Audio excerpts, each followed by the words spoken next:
Get ready, my soul. I'm diving in. Get ready, my soul. I'm diving in to the deepest kind of love, to the sweetest kind of life. Get ready, my soul. Everything I've ever done, everything I've ever seen, everything I've lost or won, everything I've ever dreamed has brought me here to the present moment, here to a new beginning, here, and I'm seeing life so clearly now. Get ready, my soul. I'm diving in. Get ready, my soul. I'm diving in to the deepest kind of love, to the sweetest kind of life. Get ready,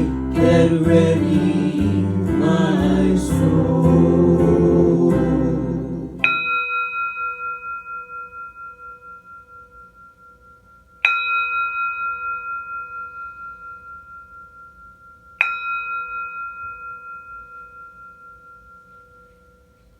Welcome to the Center for Spiritual Living in Southeast Louisiana. I'm Reverend Larrye-Marie Heyl, the spiritual director here. And we are a group of radically inclusive spiritual renegades, healing hearts and creating community, and embracing conscious spiritual living. Today our topic is health and healing. So stay with us as we see what it is unfolding and continue in our series to learn to chop wood and carry water as we talk about health and healing. And don't worry if you're just joining us. Each week is independent, and all of our previous ones are on our website. And I want to thank Bob and Nancy Wirtz for allowing us to use their Mardi Gras tree, because as we all know, Tuesday is Mardi Gras. So we're taping with the spirit of fun, so that it can move into the way that we heal. So let's begin our service with prayer. We just take a deep, nourishing breath.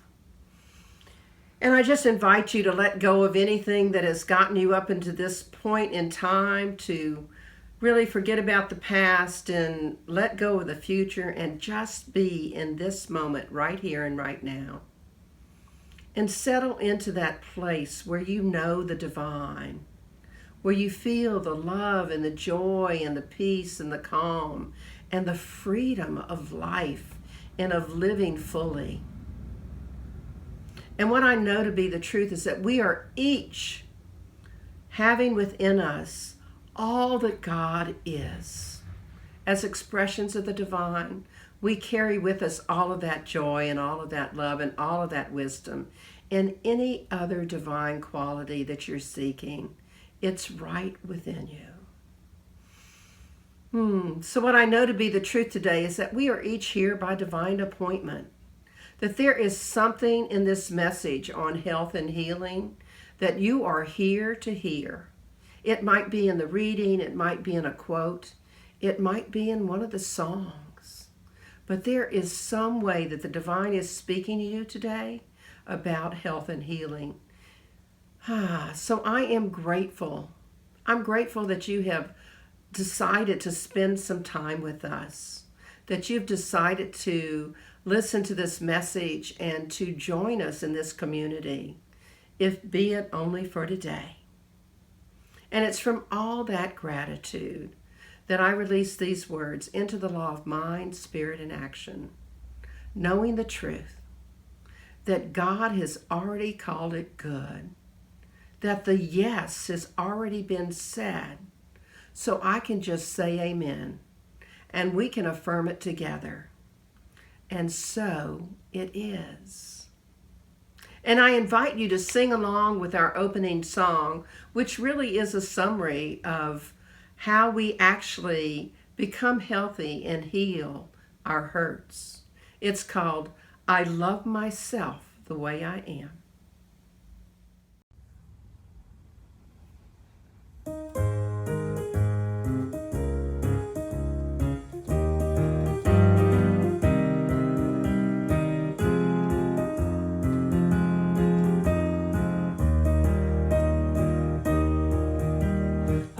Myself the way I am, there's nothing I need to change.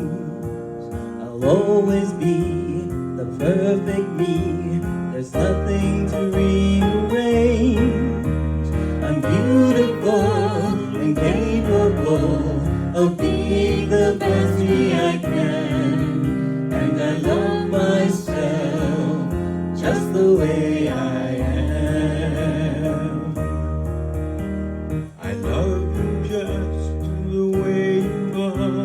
There's nothing you need to do. When I feel love inside myself, it's easy to love you.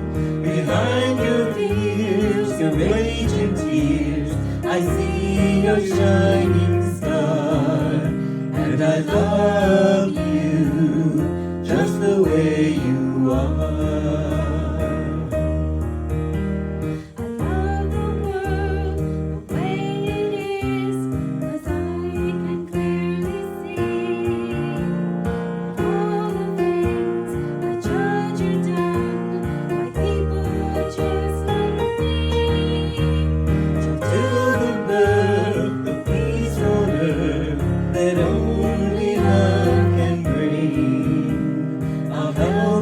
Grow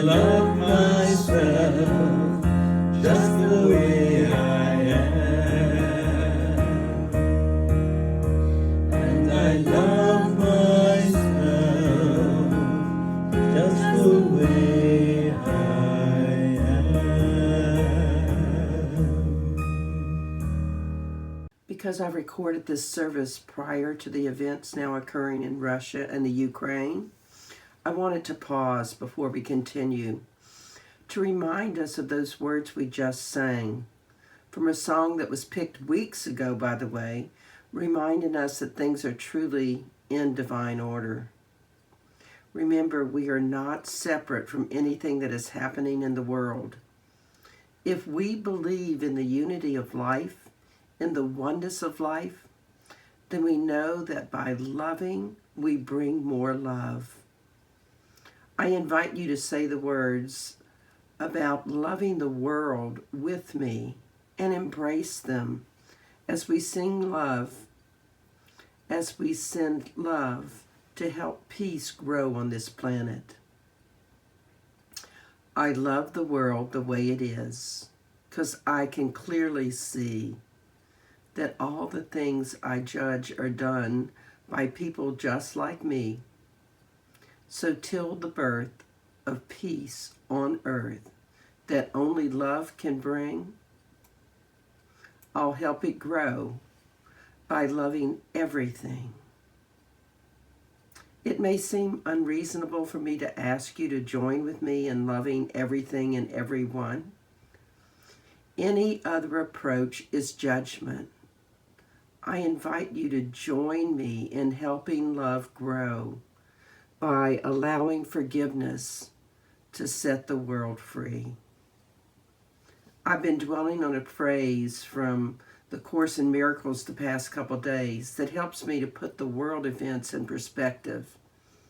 It's this: child of God, you were created to create the good, the beautiful, and the holy.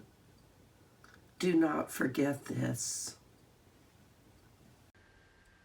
So now, to release any attacked thoughts in our minds and to create the good, the beautiful, and the holy, I invite you to listen to this extra song today.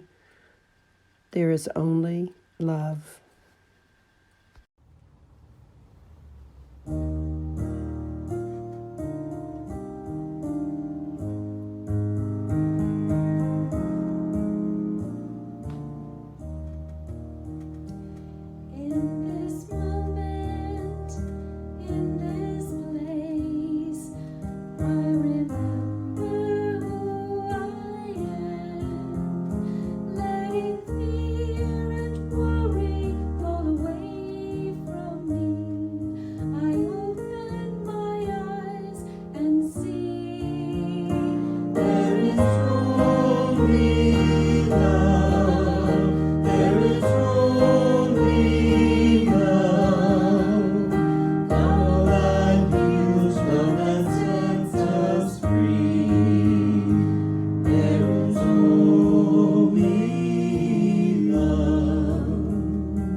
our time for celebration and healing. Our time in our service where we celebrate life and we pray for people who desire prayer. We begin with celebration, so I invite you to say aloud, so that the whole universe can hear it, any event in your life for which you're grateful and joyful this week.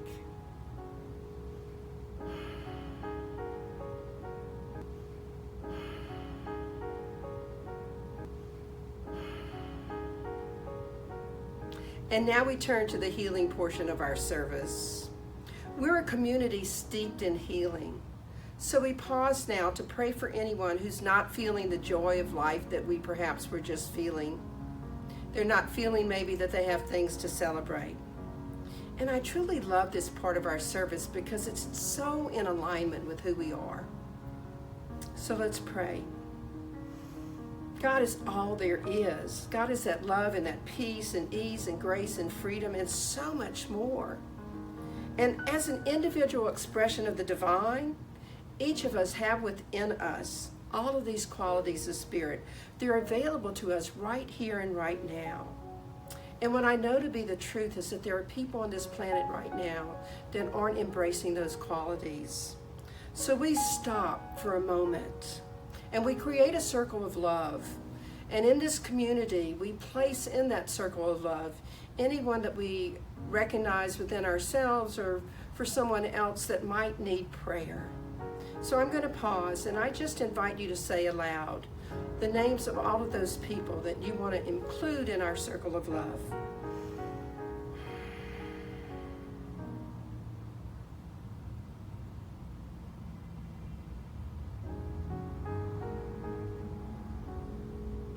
I know that God is right where each of us happens to be, right here and right now, moving in, through, and as each of us. And I know that the divine has heard every name that we spoke, either in our hearts or aloud. And what I'd like you to do now is pause again, and from your heart to all of theirs, just send out love, knowing that the divine knows exactly how to distribute it.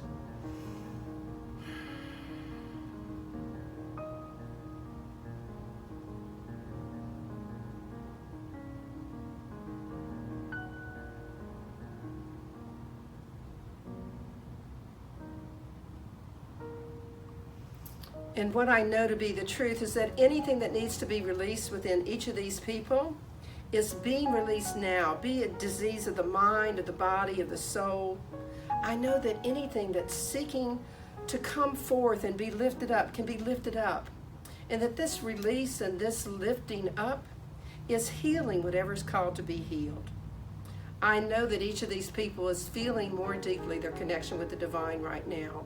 I have evidence of that, and I know it to be the truth for everyone that we place in our circle. So I'm so grateful to know that the God without is the God within me. The God without is the God within every person in our circle, every person in this community, and every person on this planet. And I'm grateful for that power of community prayer and what it means to the uplifting of the people on this planet. So it's from all that gratitude that I release this prayer into the law of mind, spirit, and action. Because I know that the divine, in all of its wisdom, has already called all of this good. Any heavy lifting that needs to be done to heal whatever needs to be healed, the divine has already taken care of. So I can just know it's already done, say amen, and together we can affirm it. And so it is. I invite you to join me for our community affirmation. My life's purpose is already within me, and I am committed to its unfoldment. I am here by divine appointment to join in a community that cares for one another, to be in a place that transforms people's lives, to remember the highest truth about myself, to learn spiritual tools for personal transformation, and thus to make the world a more joyful place.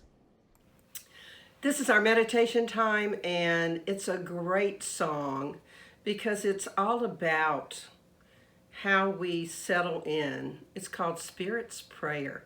Really listen to the words.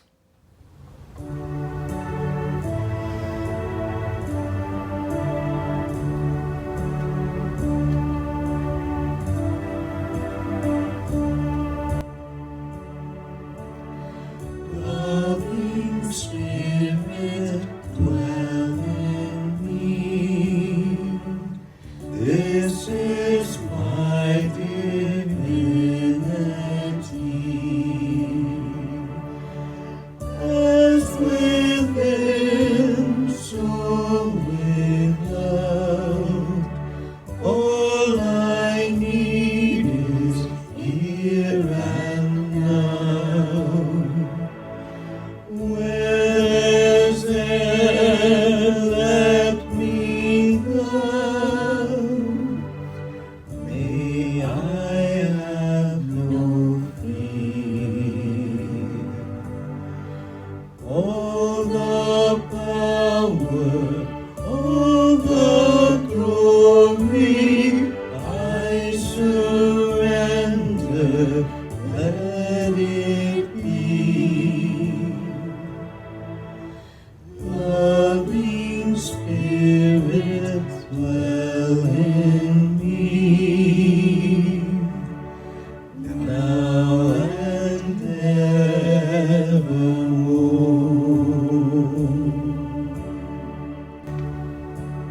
So we take a deep, nourishing breath.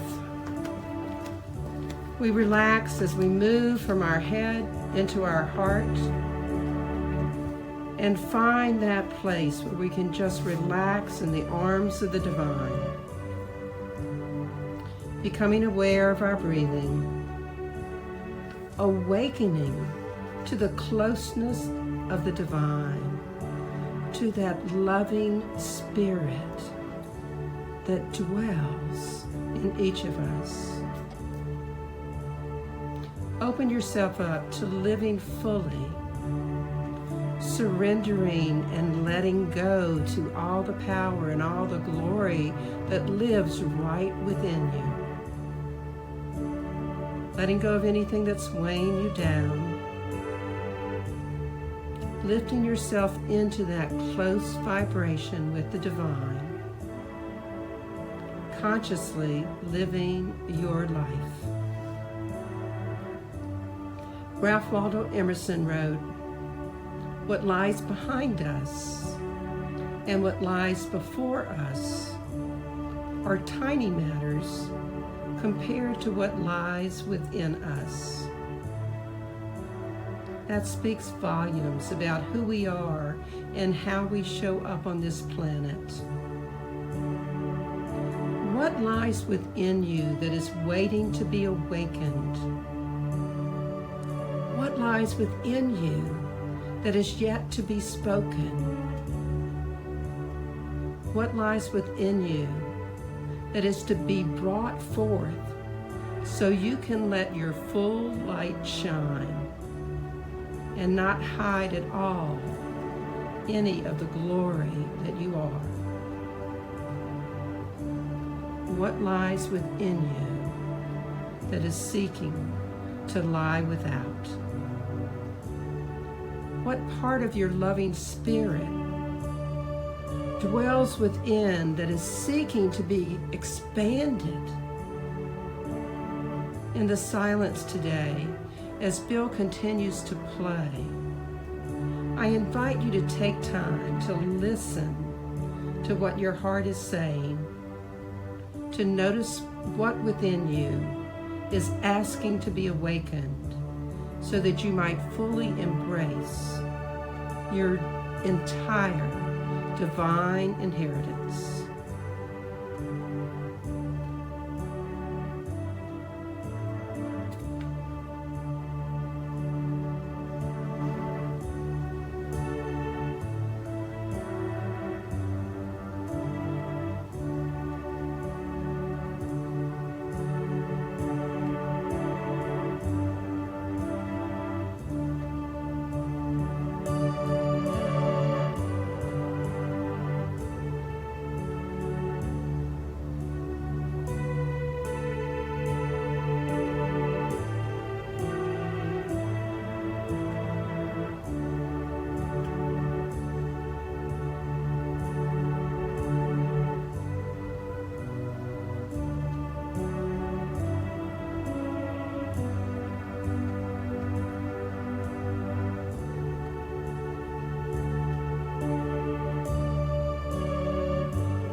So as we return from the silence, we bring back with us what it was our heart had to say.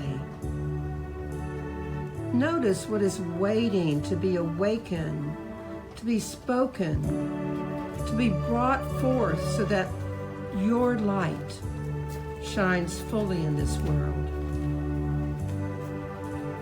How might your loving spirit expand? And if you receive no message, just know that your heart desires that you open up to any messages. And when the time is right, the message arrives. What lies within you is coming forth at the perfect time and the perfect place.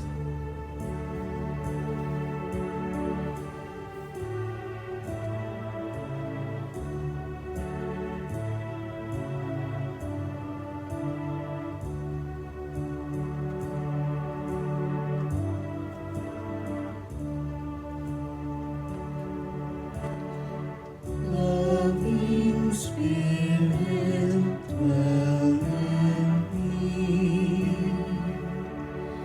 Is this wider vanity? As within, so without. All I need is here and now. Where there's there, let me love. May I have no fear. All the power, all the glory, I surrender, let it be. Loving Spirit, dwell in me, now and evermore.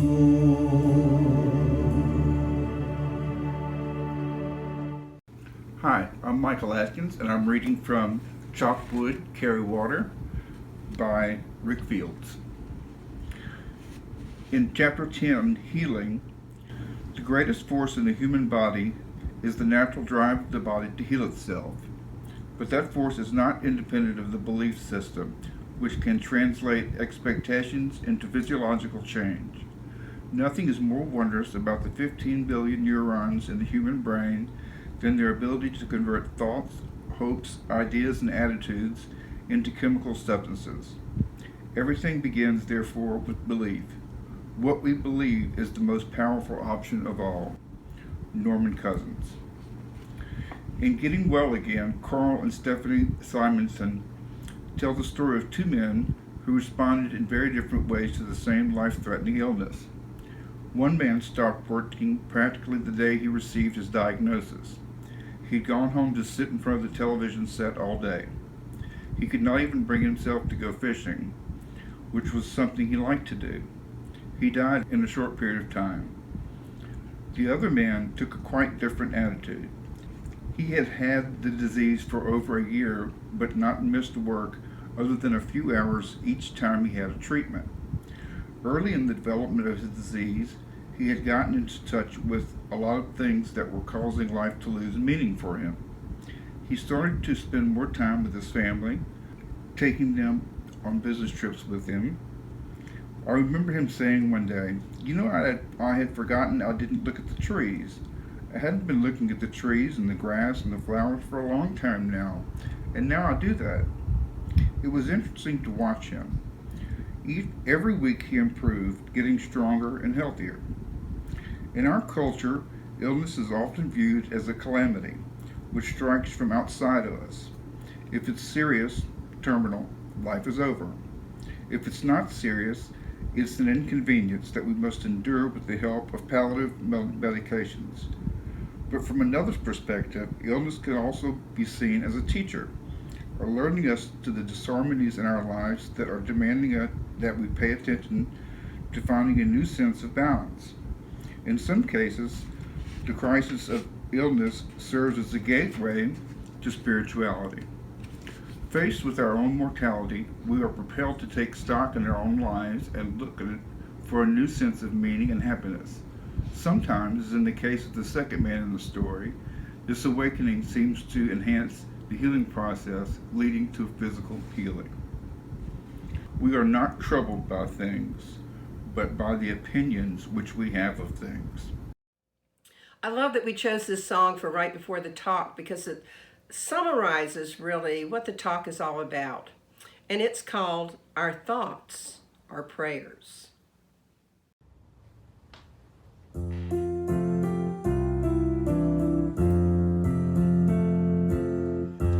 thoughts are prayers, and we are always ready. Our thoughts are prayers. Listen to what you're saying. Seek higher consciousness, a state of peacefulness, and know that God is always there. And every thought becomes a prayer. Our thoughts are prayers, and we are always ready. Our thoughts are prayers. Take charge of what you're saying. Seek higher consciousness, a state of peacefulness, and know that God is always there. And every thought becomes a prayer. Our thoughts are prayers, the tools that we create with. Our thoughts are prayers that spirit resonates with. Seek higher consciousness, a state of peacefulness, and know that God is always there. And every thought becomes a prayer.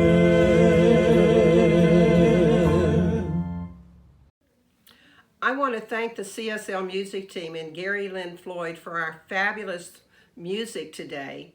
And also, I'm always grateful to our readers and the wonderful ways that they present the message.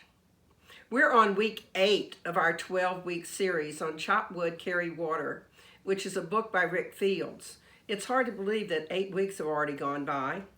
Each week is independent, so the good news is that you can watch all the rest of them because they're out on our website at cslsoutheastla.org. And today we're talking about something that's of great importance to each and every one of us. Because as we live longer on this planet, what we notice is our health and healing. I'm happy to say that as we continue on this journey today, we'll be discussing how health and healing is important in your spirituality, and how embracing healthy thoughts and healing attitudes can actually change your life. Imagine the ease of life if we remember to recognize how our cells respond to the truth of who they are, whole, perfect, and complete.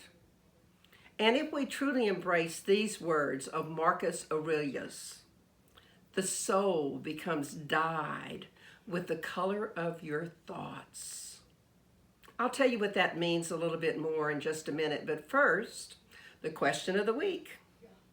What is the one choice that you can make today to make health and healing part of your spiritual practice, to color your soul with beautiful thoughts about health and healing, and to embrace healing attitudes to change your life?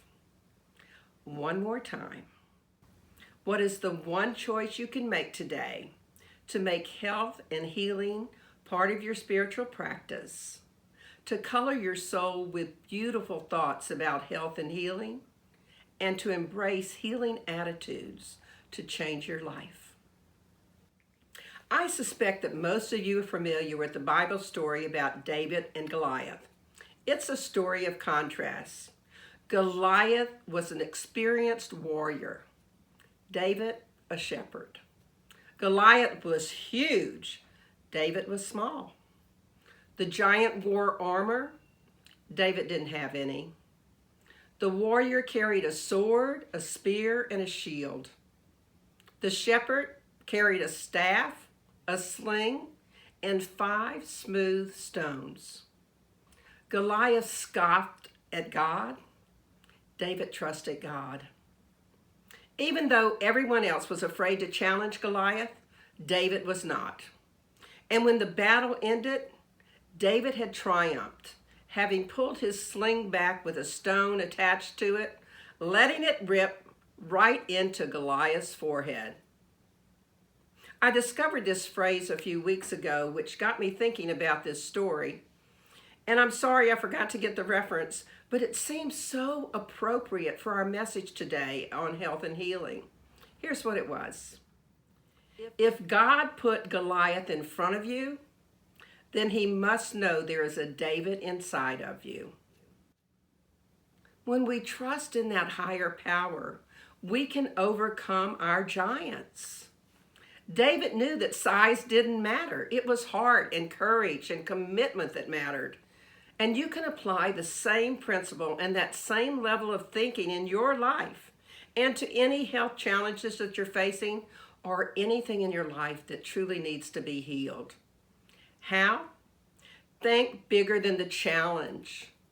Be bigger than the obstacle and act as David did, as if it's possible to overcome it.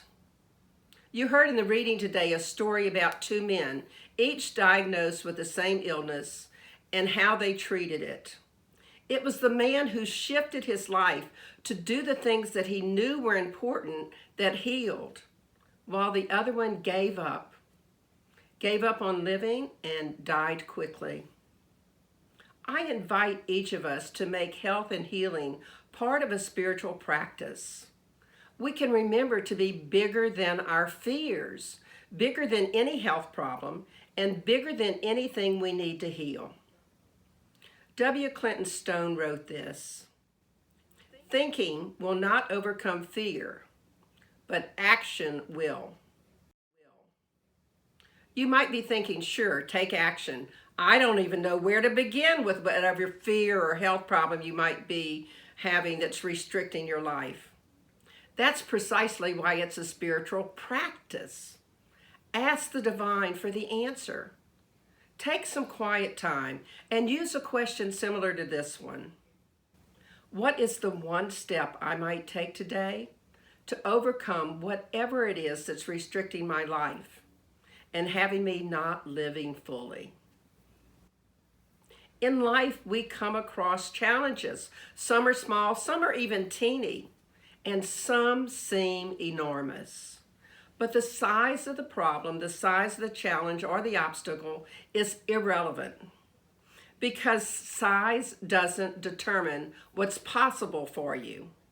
The only thing that determines what's possible for you is you, your mindset and your beliefs.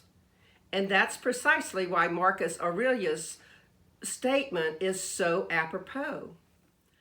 The soul becomes dyed with the color of its thoughts.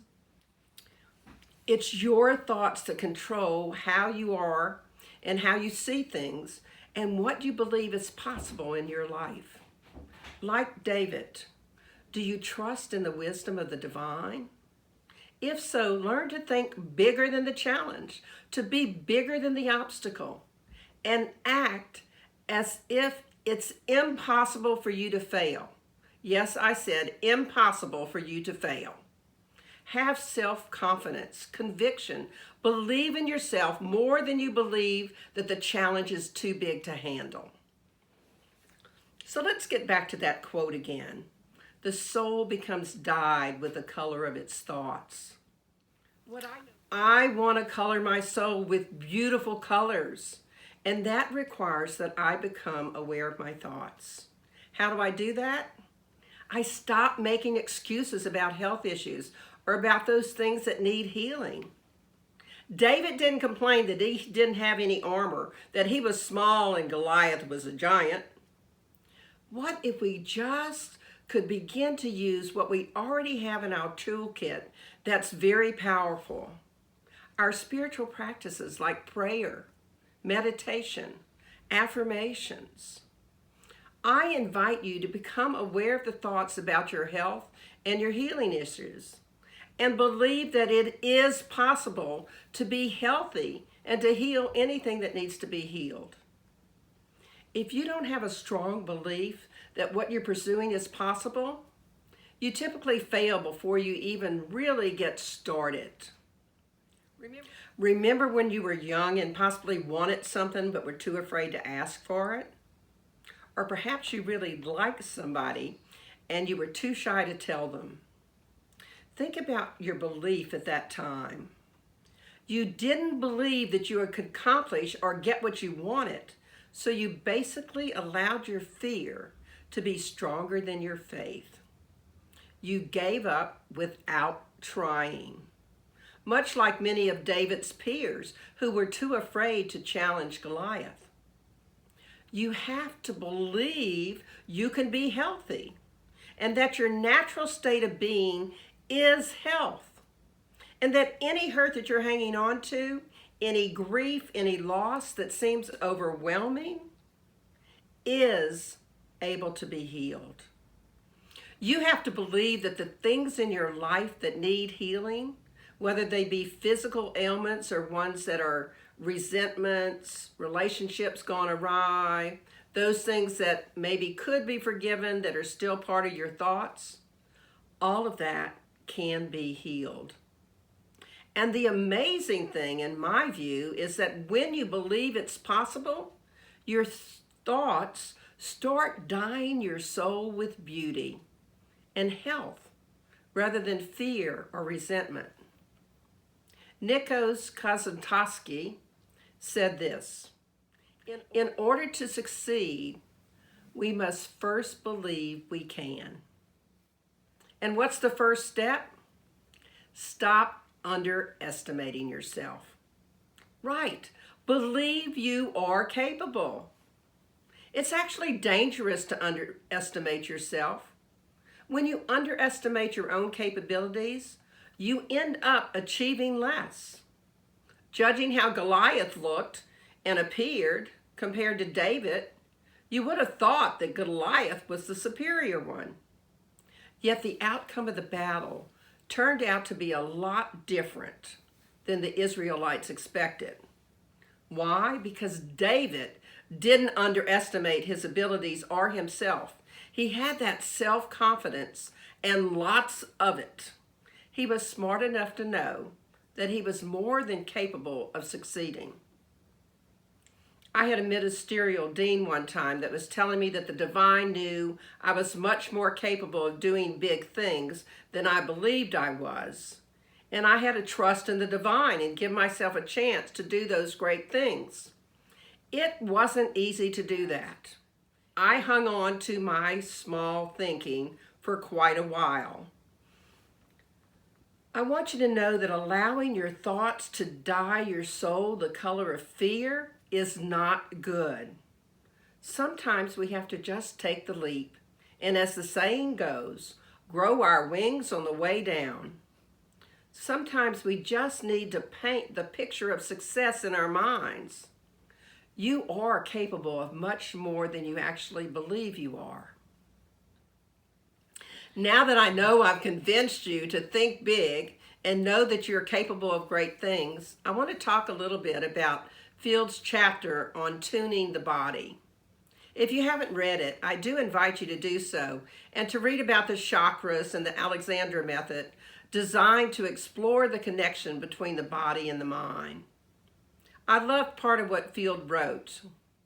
The best way to begin to learn from our bodies is to enter into the practice of one of the many mind-body disciplines that are proliferating today. He goes on to talk about many of the disciplines available and many techniques that were available back when he wrote the book. And it's quite informative, even though I know that today there are even more available.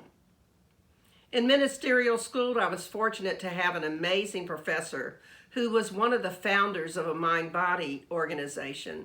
His name was Martin Rossman, a doctor. He truly believed that the mind-body connection was one of the most practical understandings that we can have in this human existence. And Dr. Rossman says that this relationship is one of the most important and yet least utilized or understood. Here's his quote. Understanding the mind-body relationship can enable us to live more effectively and with a high sense of well-being as well as confidence. It empowers us to create the life we intend for ourselves and to have a deeper understanding of our divine connection with all that is. Think about that for a moment. Understanding how your mind and body are connected helps you understand our divine connection. That certainly intrigued me, and I was all in for his class for sure. Did you know that the Latin origin of the word health is wholeness? And I noticed for the first time this week as I was writing health and healing that the word heal is also included in the word health. Imagine opening your mind to a new experience of understanding your body of affairs, and the creative power of your mind. Deepening your understanding of the mind-body connection transforms your thinking as well as your life. So what Dr. Rossman taught me that I would like to pass along is about having a conversation with what he called your inner advisor. Here's how it works. When you're feeling out of sorts, there's a process you can use.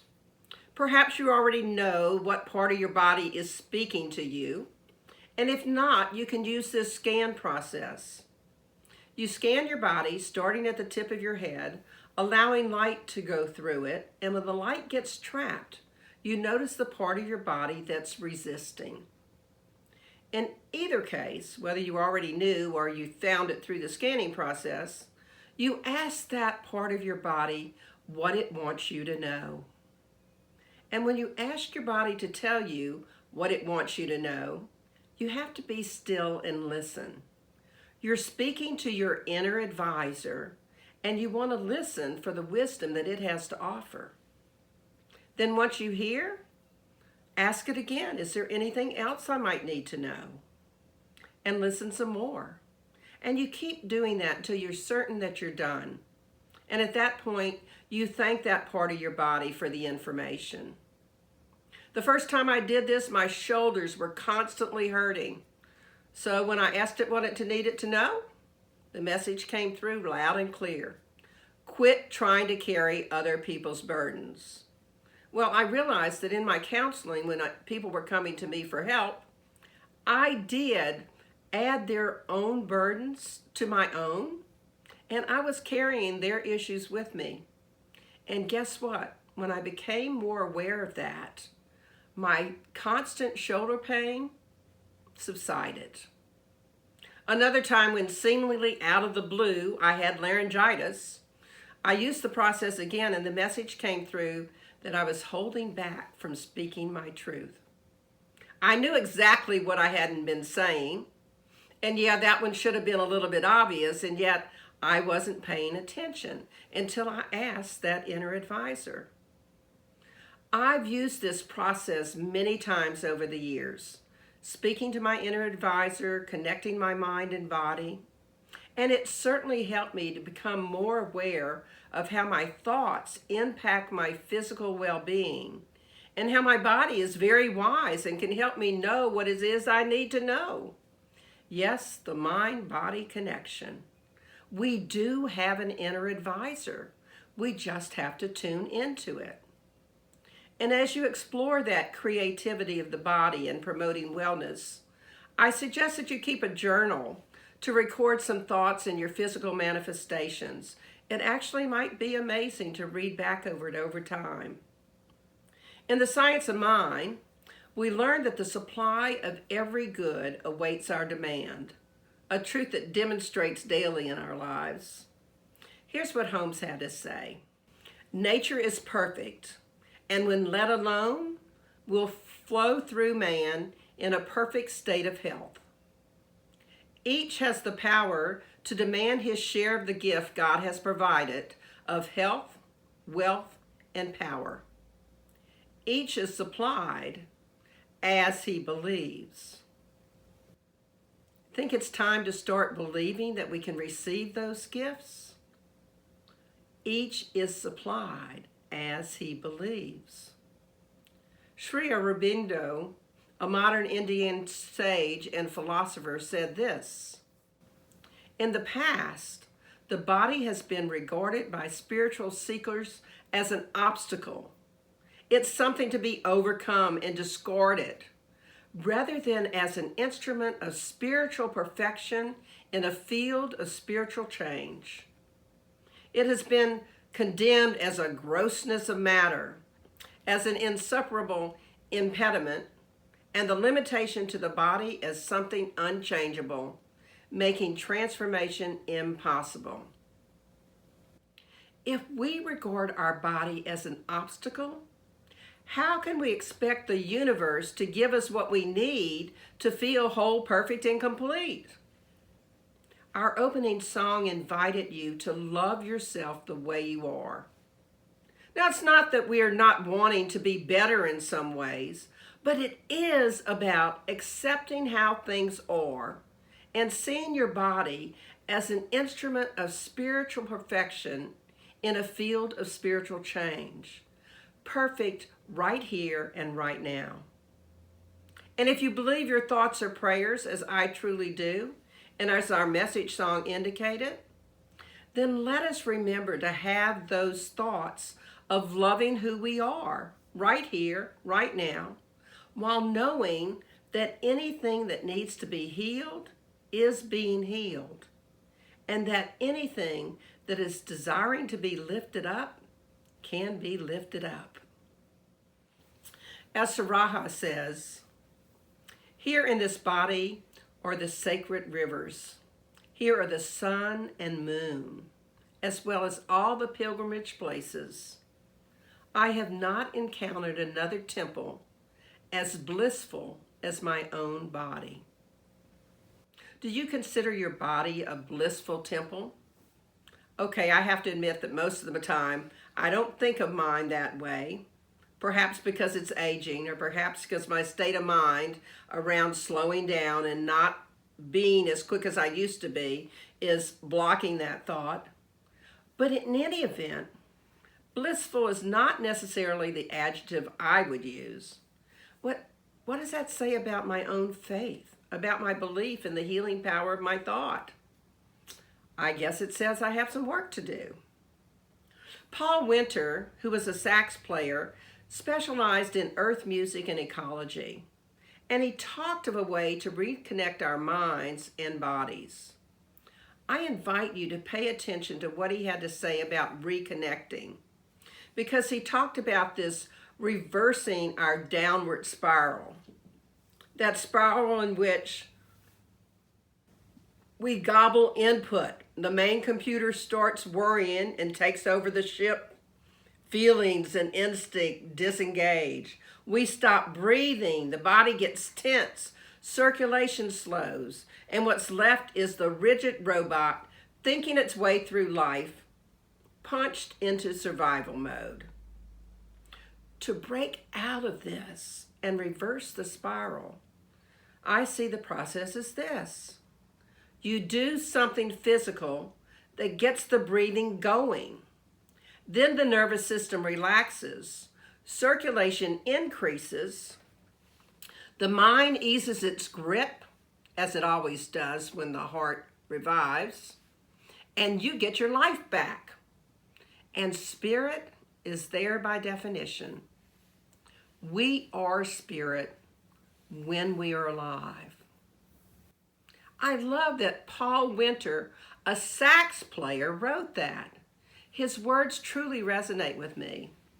Have you ever noticed that just pausing to take a deep breath nourishes you? And it does indeed relax you and allow you to be more centered. Fields talks about religion and medicine and how many of our greatest religion leaders have been great healers. Think about all of that healing that Jesus did. Theologian Paul Tillich wrote in The Meaning of Health, the word salvation is derived from the Latin word salvage, which means heal and whole. Salvation is basically and essentially healing, the reestablishment of a whole that was broken, disrupted, disintegrated. If we think of salvation in its essence, Jesus did indeed bring us salvation, for he showed us the ways to take our disrupted, broken selves and feel whole again. And before I end, I don't want to ignore the 7 tips for healing yourself that are Barney Siegel's and which are still appropriate for today. Here's a quick summary of them with a bit of my own insight added, of course. Number 1, accept your illness. Acceptance is not resignation. Put your energy into being free. Turn it over to God and know that Goliath wouldn't be in front of you if there weren't a David inside of you to handle it. Number 2, see the illness as a source of growth. Siegel talks about the salamander growing a new tail if he loses one. What if we looked for the lesson in an illness and saw how we could grow our thoughts and have new thoughts that possibly would eliminate the illness? Number 3, view your illness as a positive redirection in your life. For example, when you can see getting fired as part of divine order, as an opportunity for you to actually redirect your life into something that is even better employment for you, or when you can see COVID as an opportunity to slow down and notice what things are really important in your life, you've mastered this one. You might even notice that you're becoming more centered into who you are as a person. Number 4, understand that death or reoccurrence is not a failure. It's just another choice. If you've managed to go through steps 1, 2, and 3, then death or reoccurrence may happen, but remember, death is inevitable. So if staying alive is your goal, you're going to fail. Eventually, we all die. Learn to enjoy the moment, each moment, to the fullest. Number 5, learn self-love and peace of mind. The body responds.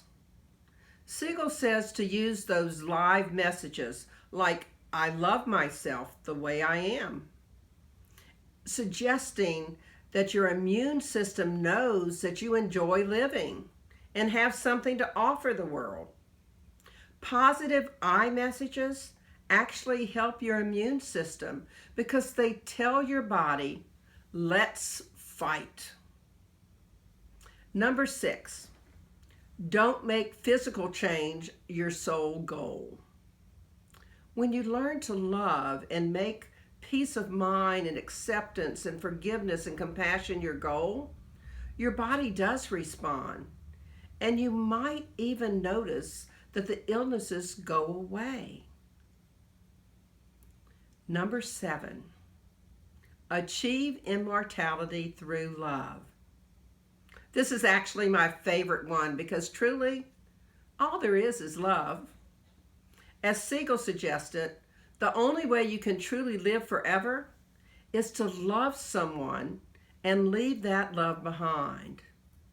And if you think about it, who are the great people that we talk about? Jesus, Buddha, Mother Teresa, Martin Luther King, Muhammad. All people who loved and showed how to be love on this planet. They left a legacy. I love Bernie Siegel's comment about, do we want to spend an hour dying and the rest of our lives living? Or do we want to spend a lot of our lives dying, which is really focusing on fear, and only a little of our lives living. Well, I know the choice I want to make. I want to live from that place of having a healthy attitude, having a sense of humor, living without judgment, being forgiving, having compassion, and having faith that not only can I heal myself, but in doing so, I actually raise the consciousness on the planet and I help others begin to heal as I stand as an example, as Jesus stood as an example, as Buddha stood as an example. Be David in a land with Goliaths.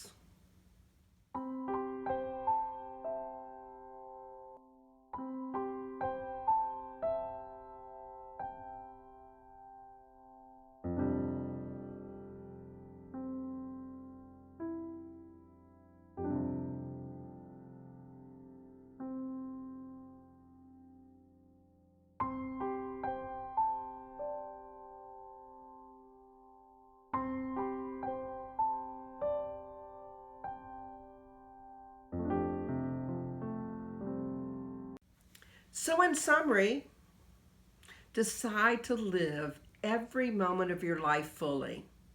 And remember, make health and healing a spiritual practice. Know if you are facing Goliath, there is a David within you that can triumph over any obstacle. And dye your soul with colors of healing thoughts. Believe it's possible to heal and be healthy. Know you are capable of so much more than you possibly can imagine. And embrace healthy and healing attitudes. If you're hurting, ask your inner advisor for help. Think of your body as a blissful temple and spend your life living, not dying. So here's your affirmation for the week. How is it that I so easily and willingly make the choice today to make health and healing part of my spiritual practice, to color my soul with beautiful thoughts about health and healing, and to embrace healing attitudes to change my life? Here's your challenge for the week. Make a conscious choice this week to notice your thoughts about health and those things that you want to heal in your life. And use your inner advisor. Live every moment with acceptance, compassion, and forgiveness. And remember those words of Marcus Aurelius. The soul becomes dyed with the color of its thoughts. So let's pray. Just taking a deep, nourishing breath and connecting to that place within you where you know that the divine lives, where you feel that faith of knowing that all is well. Connecting with that David that lives within you that is filled with courage and compassion and that heart that is so big that it knows the truth and trusts the divine. What I know is that each of us this week are becoming more aware of our thoughts. Those thoughts that we have that remind us that we're not remembering, that we are whole, perfect, and complete right the way we are, even if we're on our journey to a future change where we feel more connected. I know that this week each of us is dyeing our soul with beautiful colors of knowing that we have within us all that is necessary to overcome any obstacle, no matter what it looks like, whether it be of health or of healing, that the divine and us together can do anything, and all is possible. So I'm grateful. I'm grateful that I trust that there is within me the ability to handle whatever shows up in my life. And I know that when a Goliath shows up, there is a David within me that can handle it. I just need to tap into it and find it. I know that that inner advisor that I have is infinitely wise and can tell me exactly what it is that I need to know. And it's from the gratitude of knowing all of those ways that I can be grounded in faith that I just release these words into the law of mind, spirit, and action, knowing the truth that God has already said yes, already called it done. So I can just say amen, and we can affirm it together. And so it is. And so I just want to say that I'm also grateful for everyone that is donating and keeping our center alive and healthy financially so that we can come back together and have in-person services. We continue to look for just the perfect place and know that it is showing up.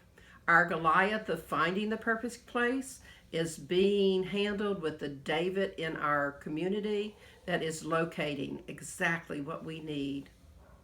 So thank you again for all of your donations and enjoy our offertory song.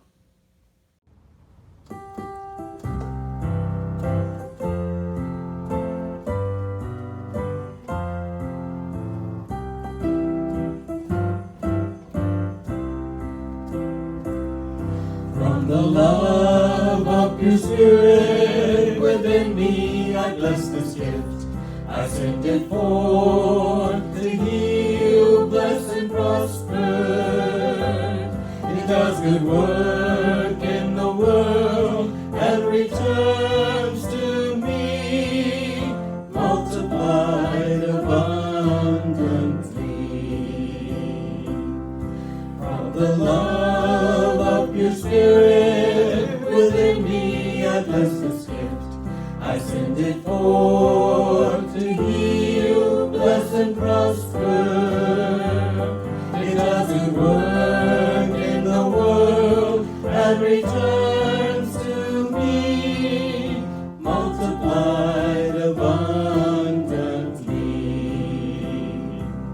And so it is, and so it is, and so it is.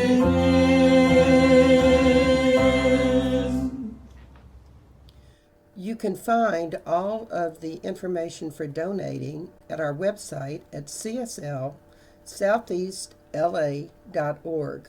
You can use the donate button there, or you can use Zella or Venmo at 225-287-8887. You can text your amount to 1-225-320-5100, or you can mail your donation to CSL Southeast Louisiana, care of Reverend Larrye-Marie Heyl, 445 Magnolia Wood Avenue, Baton Rouge, Louisiana, 70808. We thank you for your tithes and donations, and we appreciate the fact that you are giving gifts that are flowing out to everyone we touch. So I'm grateful to Gary Lynn Floyd for this song, because the only way we truly heal and become healthy is by taking the next step on our journey. This song is called One Step at a Time.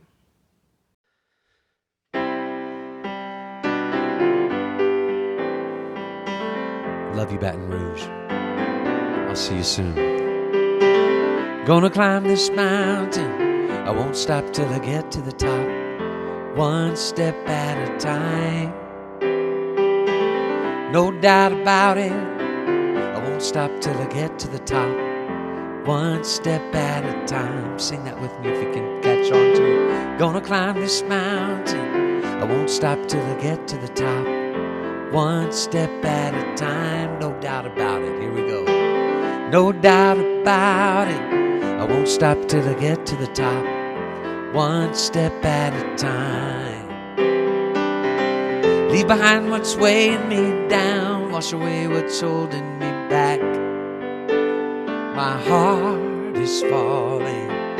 Face forward, feet on the ground. Living in this courage I've found. The sky is calling.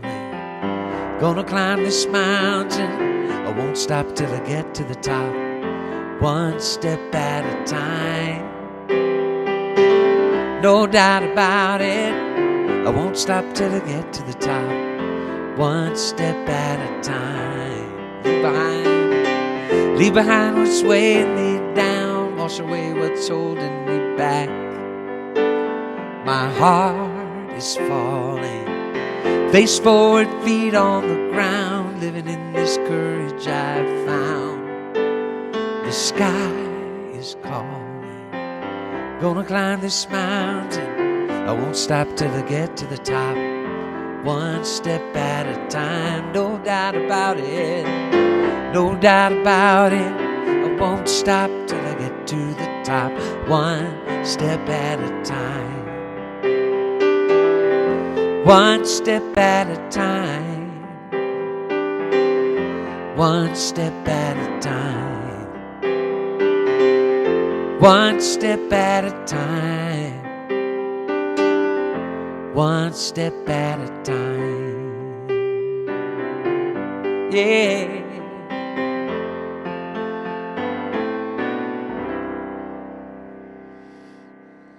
I love you all. See you soon. So next week, our series continues with the topic, technology. We probably all have an opinion about technology. I know I do. So come see how technology proves the oneness of all and creates within us this paradox. We're one, and yet we're in these bodies, and so it looks like we're many. We'll be talking about how to chop wood and carry water with respect to technology. I hope you'll join us as we continue on this journey. Thank you for joining us today. I invite you to like us on Facebook at Center for Spiritual Living, Southeast Louisiana. And please follow us on our YouTube channel at CSL SELA. And it's just about time to join in our community time, which is a live discussion that follows the service every Sunday at 11:45 a.m. You have a little bit of time to go get a cup of coffee or some tea, and then dial into our conference line. The number is 540-792-0192, and the participation code is 475220. We hope you'll join us. So in closing, remember, Disney claims to be the happiest place on earth, but we at the Center for Spiritual Living in Southeast Louisiana know that we are absolutely the most joyful. So until we meet again, may you be wrapped in the arms of loving kindness. And may you remember to dye your soul with the colors of health and healing. And know that when Goliath shows up, the David within you will help you make it through. What I know is when we step fully into living each moment from faith and compassion, acceptance and love, we feel very much alive.